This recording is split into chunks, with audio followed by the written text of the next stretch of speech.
वा वा वा वा, आ हा हा हा, किती सुंदर आणि सुरेल सुरुवात झाली या दिवाळी पहाटेची. नमस्कार मंडळी, आनंदवारीच्या या दिवाळी स्पेशल आनंददीप कार्यक्रमात मी सौ वर्षा ओगले तुम्हा सगळ्यांचं मनापासून स्वागत करते. आनंदवारी टीमतर्फे तुम्हा सगळ्यांना दिवाळीच्या हार्दिक हार्दिक शुभेच्छा.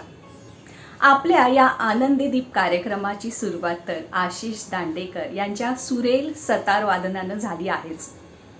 मंडळी, भारतात मोठ्या प्रमाणात साजरा केला जाणारा उत्सव म्हणजे दिवाळी. सर्वधर्मीय लोक हा सण मोठ्या आनंदात आणि उत्साहात साजरा करतात. दिवाळी या सणाला दीपावली असं देखील म्हटलं जातं. दीप म्हणजे दिवा आणि आवली म्हणजे ओळ. दीपावली म्हणजेच दिव्यांची एका ओळीत केलेली रचना. या दीपोत्सवात मोठ्या प्रमाणात दिव्यांची आरास केली जाते. आपण आता ऐकूया दिवाळीची दिवे लागले आहेत असं वर्णन असलेलं एक सुंदर गीत. सादर करणार आहेत अपर्णा जाधव.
दिवाळी हा मन उल्हासित करणारा सण आणि त्यातून सकाळी सकाळी सुरांची अशी उत्तम मेजवानी आपल्याला मिळत असेल तर मन प्रसन्न होणारच. अहो, महाराष्ट्राला लोकसंगीताचा अमोल ठेवाच मिळाला आहे आणि महाराष्ट्राचं लोकसंगीत म्हटलं की डोळ्यासमोर पटकन येते ती लावणी. मंडळी, आता इथे लावणी सादर होणार नाहीये, पण लावणीसाठी लागते ती ढोलकी. आर्यन पाटील आपल्यापुढे ढोलकीवर एक तोडा सादर करणार आहे.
अरे वा वा वा वा आर्यन, अगदी असं वाटत होतं की उठून नाचावं, हो की नाही मंडळी? आमच्या लहानपणी ना आतासारखं असं दिवाळी पहाट वगैरे कार्यक्रम नसायचे. मला आठवतं आम्ही सकाळीच अगदी पहाटे उठून महालक्ष्मीच्या मंदिरात दर्शनाला जायचो. येताना तिथे भरलेल्या जत्रेत फोटो काढायचो, पिपाणी घे, फुगे घे, खेळणी घे असं हट्ट करायचो आणि आमचे आई बाबा ते बालहट्ट पुरवत. परत घरी आल्यावर बिनधास्त खेळायचं, फटाके फोडायचे आणि भूक लागली की फराळावर ताव मारायचा. अशी आमची दिवाळी साजरी व्हायची. अशाच आपल्या आठवणींना उजाळा द्यायला येत आहे शुभांगीताई गणवटकर. नमस्कार, मी शुभांगी गणवटकर. आठवणीतली दिवाळी यामध्ये मी तुम्हा सर्वांचं स्वागत करते. दिवाळीचा सण हा मोठा सण, त्यामुळे आपल्याकडे तो खूप उत्साहात आणि आनंदात साजरा केला जातो. 4 महिने पावसाचे संपलेले असतात आणि शेतीच्या कामातून शेतकऱ्यांनाही थोडी उसंत मिळालेली असते. गुलाबी थंडीचे आणि चांदणं अंगावर घ्यायचे हे दिवस. आजही सगळीकडे दिवाळीचा उत्साह आपल्याला बघायला मिळतोच. पण 50-55 वर्षांपूर्वीची आमच्या घरची म्हणजे भिवंडीच्या घरची दिवाळीची गंमत ऐकायची आहे. मला मुंबईहून आलेल्या मुलीला प्रथम बराच फरक जाणवला तिथल्या आणि इथल्या दिवाळीत. तेव्हा ऐकाच तेव्हाच्या रीतीभाती, पद्धती. दसरा झाला की दिवाळीच्या कामांच्या गडबडीला सुरुवात व्हायची. पावसाळ्यामुळे मातीचं अंगण खराब होऊन जायचं, त्यामुळे ते थोडं उकरून त्यात थोड्या लाल मातीची भर घालून सगळ्याची सारखी लेव्हल करून चापून चोपून अंगण बनवलं जायचं. आणि ते बनवायला 3-4 जणांची टीम येत असे. त्याशिवाय घरात बऱ्याच ठिकाणी लाद्या नव्हत्या. त्यामुळे स्वयंपाकघर आणि जेवणघर सोडलं तर खालच्या खोल्या आणि वरच्या मजल्यावरचा दिवाणखाना आणि इतर माड्या सारवून घेण्याचं काम असे. गोठ्यातून शेण आणून सगळ्या खोल्या नीट सारवून घेतल्या जात आणि सारवून झालं की त्यावरती रांगोळीची रेघ काढणं हे आवश्यक असायचं. अंगण झालं की ओटीवर किंवा अंगणात रांगोळ्या काढायला सुरुवात व्हायची. आकाशकंदील हे आमच्या घरी विद्यार्थी राहायला असत ते बनवीत असत. एकादशीपासून आकाशकंदील ओटीच्या बाहेर टांगला जायचा. घरी चकल्यांची भाजणी, कडबोळ्यांची भाजणी, अनरशाचं पीठ व इतर पिठांच्याही तयाऱ्या हे काम दसऱ्यानंतर सुरूच राहायचं. त्याशिवाय दिवाळीचे फराळाचे जिन्नस बनल्यानंतर ते ठेवायला मोठे मोठे पितळी डबे घासून घेतले जायचे. आंघोळीची घंगाळं, पितळेच्या बादल्या इत्यादी सगळ्या गोष्टी घासून पुसून स्वच्छ केल्या जायच्या. वसुबारसेपासूनच दिवाळीला सुरुवात व्हायची. तेव्हाच सगळे फराळाचे जिन्नस तयार असायला हवे असत. आमच्याकडे काही तेव्हा गाय गोठा नव्हता, पण गावातल्या गाय गोऱ्हा असलेल्या गोठ्यात जाऊन संध्याकाळी त्यांची पूजा केली जायची. माझे सासरे गेल्यापासून सासूबाई क्वचितच घराबाहेर पडत असत. त्यामुळे आमच्या घरचे पुजारी सामान आणि फराळाचे जिन्नस घेऊन गोठ्यात जायचे आणि गाय गोऱ्ह्याची पूजा करून परत येत असत. ते आल्यावर सासूबाईंचा उपवास सुटत असे. दिवाळीच्या पणत्या लावण्याचं काम वसुबारसेपासूनच सुरू व्हायचं. दिंडी दरवाजापासून ओटीवरच्या पायऱ्या आणि ओटी अशी पणत्यांची रांग लागायची. मागच्या अंगणातही पायऱ्या आणि तुळशी वृंदावन, विहीर आणि न्हाणीघर, सोपा अशा सगळ्या ठिकाणी पणत्या लावल्या जायच्या. आकाशकंदील, रांगोळ्या आणि पणत्या सगळ्यांच्या सलामीनं दिवाळी सुरू झाल्याचे संदेश मनोमनी पोचायचे आणि सारा आसमंत प्रसन्नतेच्या शिरक्याने भारून जायचा. आठवणीतली दिवाळी, किती सुंदर शब्द चित्र डोळ्यासमोर उभं राहिलं. तो वाडा, त्या वाड्यात केलेली पणत्यांची रोषणाई, दिवाळीच्या फराळाची लगबग किती छान शब्दात मांडला तो शुभांगीताई. आणि काही काही या आठवणी ना अशाच असतात, अगदी काळजात घर करून राहणाऱ्या. तुम्हाला आठवतं कट्यार काळजात घुसली हे नाटक? पुढे त्याचा चित्रपट झाला. नाही नाही नाही, नाट्यप्रवेश वगैरे नाही हो सादर होणार. त्यामधील एका गीतावर नृत्य सादर होणार आहे. सादर करणार आहे चिन्मय जोशी.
चिन्मय, तुझं कथ्थक नृत्य लाजवाब, पण नाट्यगीतावर कथ्थक करणं अप्रतिम.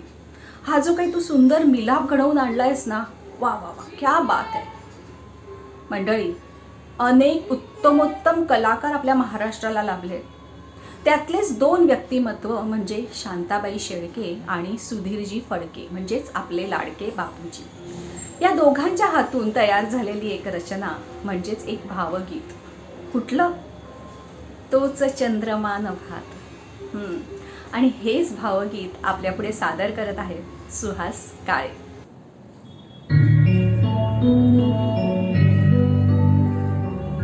तोच चंद्रमा नभात, तीच चैत्र यामिनी.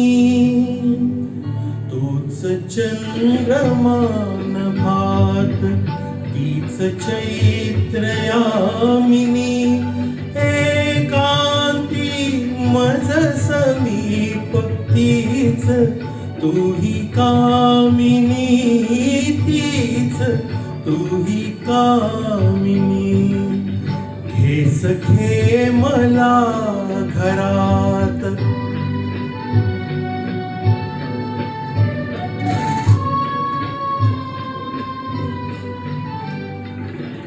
रागवशी तू उगीच काढतेस भांडणे.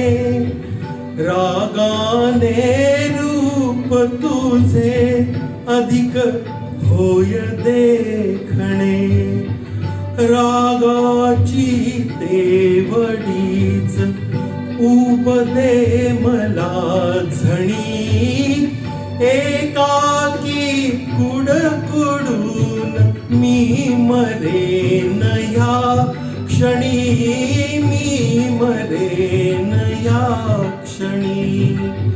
घे सखे मला घरात,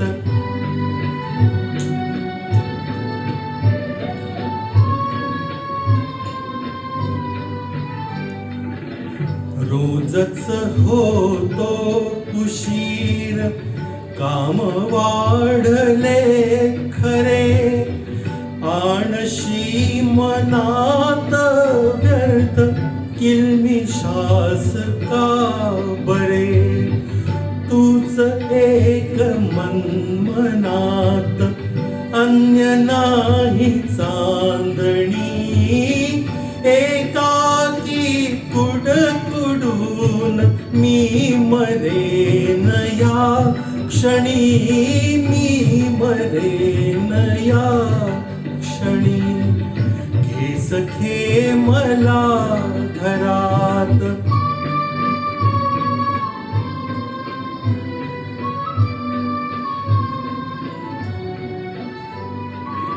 हे असले कृत्य तुझे पाडिते जीवा घरे. कोण रडे मज साठी रोज रोज जो मरे. दावितो तुला खरेच मी मरून मानिनी. एकाकी कुडकुडून मी मरेन या क्षणी. मी मरेन या क्षणी. घे सखे मला घरात. वा वा वा, सुहास दादा, तुम्ही तर कमालच केली. आम्ही आपलं भावगीत ऐकायला बसलो आणि तुम्ही तर धमालच केली. तोच चंद्रमा नभातच्या भावगीत यावर यशवंत देव यांनी लिहिलेलं विडंबन गीत तुम्ही सादर केलं. जणू काही लवंगी फटाक्याऐवजी एकदम हजाराची माळ मिळाल्यासारखं समाधान मिळालं. मज्जा येते मज्जा. अहो, मैफिल रंगत जाते. मंडळी, असंही म्हटलं जातं की पुराण काळात जेव्हा श्रीराम रावणाचा वध करून अयोध्या नगरीत पोहोचले आणि त्यांच्या स्वागतासाठी अयोध्या नगरी ही दिव्यांनी सजवली गेली. म्हणूनच त्या दिवसाची आठवण म्हणून आपण हा दीपोत्सव साजरा करतो. चला, आपणही या श्रीरामाचं स्वागत करूया या नृत्य आविष्कारात. आणि हे नृत्य सादर करायला येत आहे रजनी व्यंकटेश.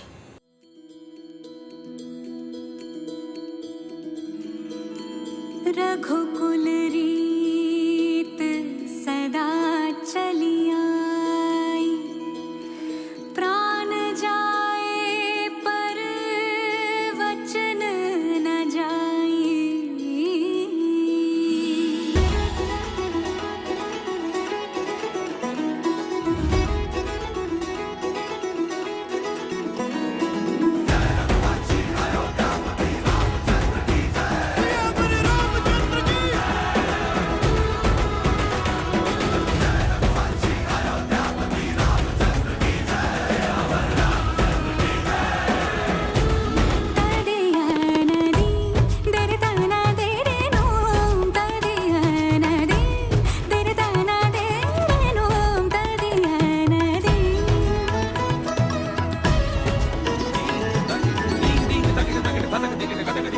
रघुवर तेरी राह निहारे, रघुवर तेरी राह निहारे, सातों जन्म से सिया, घर मोरे परदेसिया, आओ पधारो पिया, घर मोरे परदेसिया, आओ पधारो पिया।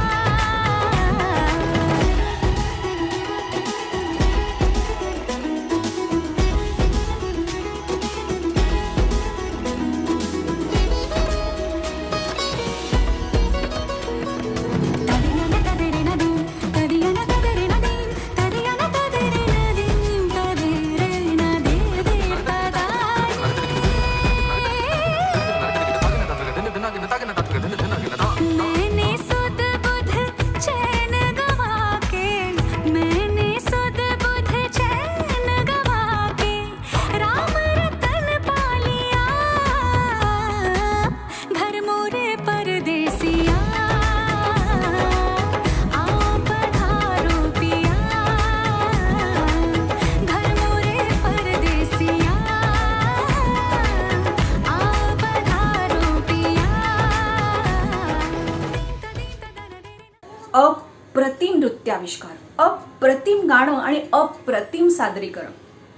आजच्या या नरक चतुर्दशी आणि लक्ष्मीपूजनाच्या दिवसाची सुरुवात तर खूप छान झाली.